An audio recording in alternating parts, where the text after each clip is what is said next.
গণিত আৰু নিমখ একেই চেনেলত আপোনাক স্বাগতম।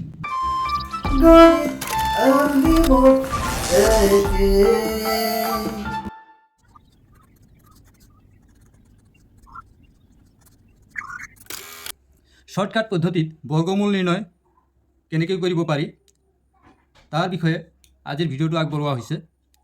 গতিকে বৰ্গমূল নিৰ্ণয় কৰাৰ আগতে আমি এই তালিকাটো অলপ চাব লাগিব। এই তালিকাটোত এনৰ মান 1ৰ পৰা 9লৈকে 9টা মান ধৰা হৈছে আৰু এই এনৰ মানকেইটাক স্কুৱেৰ কৰি আমি আৰু 9টা মান পাইছোঁ ইয়াতে এনেকৈ। তো ইয়াৰ পৰা আমি এটা সিদ্ধান্ত ল'ব পাৰি যে 1 আৰু 9 এই দুটাক যদি আমি স্কুৱেৰ কৰি দিওঁ, 1ক স্কুৱেৰ কৰি দিওঁ, 9ক স্কুৱেৰ কৰি দিওঁ, তেতিয়াহ'লে এককৰ স্থানত কি আহিব? 1 আহে। ঠিক একেদৰে আমি 2 আৰু 8ক স্কুৱেৰ কৰিলে, 2 বা 8ক স্কুৱেৰ কৰিলে এককৰ স্থানত কি আহে? 4 আহে। এইখিনি কথা অলপ মনত ৰাখিব লাগিব। ঠিক একেদৰে আমি 3 আৰু 7ক স্কুৱেৰ কৰিলে এককৰ স্থানত কি আহে? 9 আহে। ঠিক একেদৰে 4 আৰু 6ক স্কুৱেৰ কৰিলে এককৰ স্থানত কি আহিব? 6 আহিব, কাৰণ 4 4 গুণ 16 6, 6 6 গুণ 36ৰ 6। 5 মাত্ৰ এনে এটা সংখ্যা, অকলশৰীয়া এটা সংখ্যা যাক স্কুৱেৰ কৰিলে এককৰ স্থানত 5 আহে। এটাই মাত্ৰ সংখ্যা আছে 5। 5ক স্কুৱেৰ 5 এককৰ স্থানত 5 পাবৰ কাৰণে 5ক স্কুৱেৰ কৰিলেই হ'ব। তাৰপিছত আমি এককৰ স্থানত 6 পালোঁ, 5 পালোঁ। এইবাৰ আমি কি পাম? গতিকে এই যোৰা কেইটা অলপ মনত ৰাখিব লাগিব এইখিনি কথা এইবাৰ, যে 9ক এককৰ স্থানত 9 পাবৰ কাৰণে আমি কি স্কুৱেৰ কৰিব পাৰি? 3 কৰিব পাৰি। 3 স্কুৱেৰ 3 3 গুণ 9, 7 7 গুণ 49ৰ 9। গতিকে 7ক স্কুৱেৰ কৰিলে 9 পাম। এককৰ স্থানত 4 পাবৰ কাৰণে কোনকেইটা সংখ্যাক স্কুৱেৰ কৰিব লাগিব? 8 বা 2। ঠিক একেদৰে 9 আৰু 1ক স্কুৱেৰ কৰিলে এককৰ স্থানত 1 আহে। 4 6ক স্কুৱেৰ কৰিলে এককৰ স্থানত 6 আহে। 5ক স্কুৱেৰ কৰিলে 5 আহে। এনেকৈ আমি এইখিনি বস্তু বুজি ল'ব লাগিব। গতিকে এইখিনি বস্তু বুজি পোৱাৰ পিছত আমি কি কৰিব পাৰি? একেবাৰে শ্বৰ্টকাট পদ্ধতিত আমি বৰ্গমূল ওলাব পাৰি। বৰ্গমূল উলিওৱাৰ শ্বৰ্টকাট পদ্ধতিটোত প্ৰথমতে আমি এককৰ অংক 5 হোৱাকৈ দুটা সংখ্যা লৈছোঁ। এটা হ'ল 225 আৰু এটা হ'ল 15,625। তো শ্বৰ্টকাট পদ্ধতিত আমি কি কৰিব লাগিব? শেষৰ ফালৰ পৰা, এককৰ ফালৰ পৰা আমি দুটা অংক এনেকৈ আঁচ টানিব লাগিব। আঁচ টানি এই দুটা অংক পৃথক কৰি ল'ব লাগিব প্ৰথমত। তো এই দুটা অংকৰ আমি প্ৰথম অংকটো চাব লাগিব। প্ৰথম অংকটো কি আছে? 5। এতিয়া আমি চাব লাগিব যে 5 অংকটো কোনটো অংকক বা কোনটো সংখ্যাক স্কুৱেৰ কৰিলে এককৰ স্থানত 5 আহে। তেনেকুৱা মাত্ৰ এটা সংখ্যাই আছে, সেইটো হ'ল 5। 5 নিজেই। 5ক স্কুৱেৰ কৰিলে 25ৰ এককৰ স্থানত কি আহিব? 5। গতিকে ইয়াতে 5ক স্কুৱেৰ কৰিলে যিহেতু 5 পাম, এই 5টো পাম। গতিকে ইয়াত আহিব এটা সংখ্যা আহিব কি? 5। এইবাৰ আহিব এই আঁচ টনা সংখ্যা দুটা, অংক দুটা বাদ দি পৰৱৰ্তী অংকটো। এই অংকটোত আছে 2।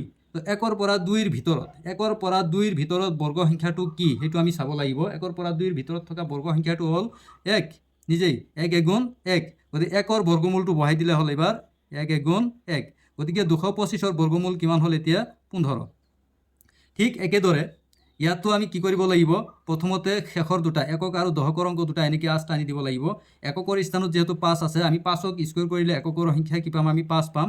গতিকে আমি এই দুটা মিলি কি ল'ম? ইয়াতে 5 পাম, 5। গতিকে এই শেষৰ অংকটো চাব লাগিব। শেষত যিহেতু 5 আছে, আমি কোনটো সংখ্যাক স্কুৱেৰ কৰিলে 5 পাম সেই সংখ্যাটো ল'ব লাগে, 5। এইবাৰ আমি এই আঁচ টানা অংক দুটা বাদ দি পিছফালৰ অংক কেইটা ধৰিম একেলগে। 3টা আছে পিছফালে, এই তিনিওটাকে ধৰিম আমি। এই 3টা অংকক ধৰিলে হ'ব 156।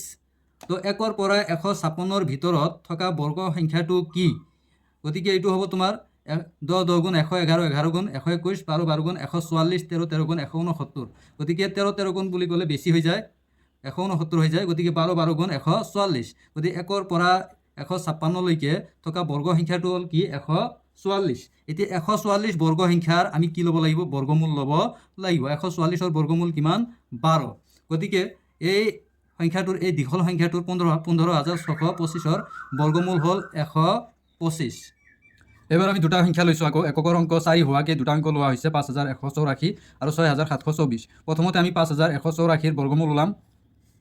তো প্ৰথমতে আমি কি কৰিছোঁ? শেষৰ অংক দুটা একক আৰু দহক এনেকৈ চিন দি লৈ এইবাৰ আমি চাম যে কি সংখ্যাক আমি স্কুৱেৰ কৰিলে এককৰ স্থানত 4 পোৱা যায়। তেনেকুৱা সংখ্যা দুটা আছে, এটা হ'ল 2 আৰু এটা হ'ল 8। 2ক স্কুৱেৰ কৰিলেও আমি 2 2 গুণ 4 পাম। 8ক স্কুৱেৰ কৰিলেও কিন্তু 8 8 গুণ 64 4 পাম। গতিকে 2 বা 8 দুটাৰ এটা হ'ব। এইবাৰ আমি শেষত পিছফালৰ অংক দুটা ধৰিব লাগিব। এতিয়া পিছফালৰ অংক দুটা আছে মিলি 51 হ'ব। গতিকে 1ৰ পৰা 51ৰ ভিতৰত থকা বৰ্গ সংখ্যাটো আমি বিচাৰিব লাগিব। গতিকে 1ৰ পৰা 51লৈকে থকা বৰ্গ সংখ্যাটো হ'ব 7 7 গুণ 49, যিহেতু হয় 8 8 গুণ 64 বেছি হৈ যাব। গতিকে কি আহিব? 7 7 গুণ 49। 49 হ'ব বৰ্গ সংখ্যাটো। গতিকে 49ৰ বৰ্গমূল কিমান হ'ব? 7। আমি বৰ্গমূলটোহে ল'ব লাগে, 7 7 গুণ 49। এতিয়া বৰ্গমূল দুটাৰ এটাহে শুদ্ধ হ'ব, এটা হ'ব পাৰে 72 আৰু এটা হ'ব পাৰে 78। 5184 বৰ্গমূল 72 নাইবা 78 হ'ব পাৰে। গতিকে কোনটো হ'ব আমি চিয়'ৰ হ'বৰ কাৰণে আমি ইয়াতে অলপ চাব লাগিব। তো 5ৰ ক্ষেত্ৰত কিন্তু এটা সংখ্যাই আছিল, 5ক স্কুৱেৰ কৰিলে যিহেতু 5 পোৱা যায়, গতিকে এককৰ স্থানত 5 থাকিলে এইটো ভেজাল নাথাকে। 5 বাদে বাকী কেইটা সংখ্যাৰ ক্ষেত্ৰত এনেকৈ দুটা সংখ্যা পোৱা যাব। আমি তাৰপিছত নিশ্চিত কৰিব লাগিব কোনটো বৰ্গমূল হয়। তো নিশ্চিত কৰিবৰ বাবে আমি কি কৰিব লাগিব, ইয়াতে যিহেতু 7 আহিছে, 7ৰ ক্ৰমিক সংখ্যাটো দি আমি কি কৰিব লাগিব, পূৰণ কৰিব লাগিব 7ক। 7ৰ ক্ৰমিক সংখ্যাটো হ'ল 8, গতিকে 7ক 8 দি পূৰণ কৰিলে কিমান হ'ব, 7 8 গুণ 56, 7 8 গুণ কি হ'ব 56 হ'ব। তো 56তকৈ এই ইয়াতে সংখ্যাটোৰ শেষত যি সংখ্যা ধৰা হৈছিল 51, এই 56তকৈ এই 51 সৰু নে ডাঙৰ সেইটো চাব লাগিব। যেহেতু 56তকৈ 51 সৰু হয়, গতিকে আমি সংখ্যা সৰুটো ধৰিব লাগিব। গতিকে 72হে বৰ্গমূল হ'ব ইয়াত, 78 নহয়। বৰ্গমূল কিমান হ'ব, 72। ঠিক একেদৰে 6724ৰ বৰ্গমূল আমি ওলাম। তাৰ কাৰণে প্ৰথমতে আমি কি কৰিব লাগিব, একক দশকৰ অংক দুটা এনেকৈ চিহ্নিত কৰি আমি চাব লাগিব কি সংখ্যাক স্কুৱেৰ কৰিলে এককৰ স্থানত 4 হয়। অলৰেডি আমি গম পাইছোঁ 2 আৰু 8। এইবাৰ আমি ধৰিব লাগিব আমি এই শেষৰ দুটা অংক 67 হ'ব। 67 1ৰ পৰা 67লৈকে থকা বৰ্গ সংখ্যাটো হ'ল 64, 8 8 গুণ 64, 64ৰ বৰ্গমূল হ'ব 8। এতিয়া বৰ্গমূল দুটা হ'ব পাৰে, দুটাৰ পৰা এটা হ'ব, হয় 82 হ'ব নাইবা 88 হ'ব। তো আমি চিয়'ৰ হ'বৰ কাৰণে কি কৰিব লাগিব, 8ৰ লগত ক্ৰমিক সংখ্যা 9 পূৰণ কৰি চাব লাগিব। 8 9 গুণ 72, 8 9 গুণ 72, 72তকৈ যিহেতু 67 সৰু হয়, গতিকে এইবাৰো কি হ'ব, সৰু সংখ্যাটো কি হ'ব, বৰ্গমূল হ'ব। তো সৰু সংখ্যা কোনটো হ'ব, 82 আৰু 88ৰ সৰু কোনটো হ'ব, 82, গতিকে বৰ্গমূল কি হ'ব, 82। ঠিক একেদৰে এককৰ স্থানত 4, এবাৰ আৰু এটা সংখ্যা এককৰ স্থানত 4 অংকটো থকাকৈ আমি লৈছোঁ। গতিকে সংখ্যাটোৰ বৰ্গমূল ওলাবৰ কাৰণে আমি যত্ন কৰিম। তো আমি কি কৰিব লাগিব, আগৰ দৰে আমি একক আৰু দশকৰ অংক দুটা এনেকৈ চিনাক্ত কৰি আমি চাব লাগিব কি সংখ্যাক স্কুৱেৰ কৰিলে এককৰ স্থানত 4 পোৱা যায়। গতিকে এটা হ'ল 2 আৰু এটা হ'ল কি 8, 2 2 গুণ 4 বা 8 8 গুণ 64 4 হয়। এতিয়া আমি কি কৰিব লাগে, পিছফালৰ দুটা সংখ্যা ধৰিব লাগে। ধৰি আমি কি কৰিব লাগিব, ইয়াক বৰ্গমূল ওলাব লাগিব 1ৰ পৰা 46ৰ ভিতৰত। 1ৰ পৰা 46ৰ ভিতৰত থকা বৰ্গ সংখ্যা হ'ব 6 6 গুণ 36, 7 7 গুণ 49, গতিকে 7 7 গুণ ক'লে বেছি হৈ যাব, গতিকে 6 6 গুণ 36, গতিকে বৰ্গ সংখ্যাটো হ'ব 36। 36ৰ বৰ্গমূল কিমান হ'ব, 6। তো এতিয়া সংখ্যাটো হ'ব পাৰে 62 নাইবা 68, নাই কি হ'ব পাৰে 62 নাইবা 68। কোনটো হ'ব আমি চিয়'ৰ হ'বৰ কাৰণে কি কৰিব লাগে, 6ৰ লগত তাৰ ক্ৰমিক সংখ্যা 1 বঢ়াই দিলে হ'ল, 6ৰ লগত 1 বঢ়াই দিলে কি হ'ব 7, গতিকে পূৰণ কৰি দিলে কি হ'ব 6 7 গুণ 42। তো এইবাৰ 42তকৈ যিহেতু 46 কি হৈ আছে, ডাঙৰ হৈ আছে, 42তকৈ 46 ডাঙৰ হৈ আছে, এইবাৰ কোনটো হ'ব, তেতিয়াহ'লে বৰ্গমূল ডাঙৰটো হ'ব, তাৰমানে 68 হ'ব, 62 নহয় এইবাৰ, গতিকে বৰ্গমূল কিমান হ'ব, 68। এইবাৰ এককৰ স্থানত 1 থকাকৈ, এককৰ স্থানত 1 থকাকৈ আমি আৰু এটা সংখ্যা লৈছোঁ 6241, গতিকে আমি ইয়াৰ বৰ্গমূল ওলাওঁতে একে নিয়মত আমি ওলাব লাগিব। একক দশক এনেকৈ চিনাক্ত কৰি, যিহেতু এককৰ স্থানত 1 আছে, কি সংখ্যাক স্কুৱেৰ কৰিলে আমি এককৰ স্থানত 1 পাওঁ, এটা হ'ল 1, 1 1 গুণ 1 আৰু এটা হ'ল 9, 9 9 গুণ 1 আহিল 1।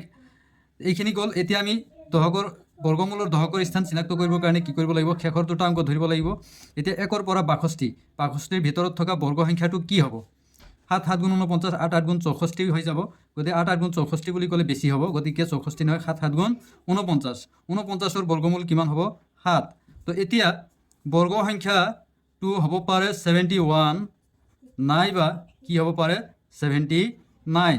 কোনটো হ'ব আমি চিয়'ৰ হ'বৰ কাৰণে কি কৰিব লাগিব, 7ৰ লগত আমি পূৰণ কৰিব লাগিব 7ৰ পিছৰ সংখ্যা 8, 7ৰ ক্ৰমিক সংখ্যা 8, পূৰণ যদি কৰি দিওঁ 7 8 গুণ কিমান হ'ব, 56।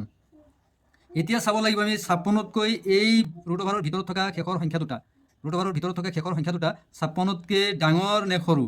যেহেতু ডাঙৰ হয়, 56তকৈ যেহেতু 62 ডাঙৰ হয়, গতিকে ডাঙৰটো হ'ব বৰ্গমূল, তাৰমানে 79টো হ'ব বৰ্গমূল, 71টো বৰ্গমূল নহয়, গতিকে 79টো কি হ'ব, বৰ্গমূল হ'ব।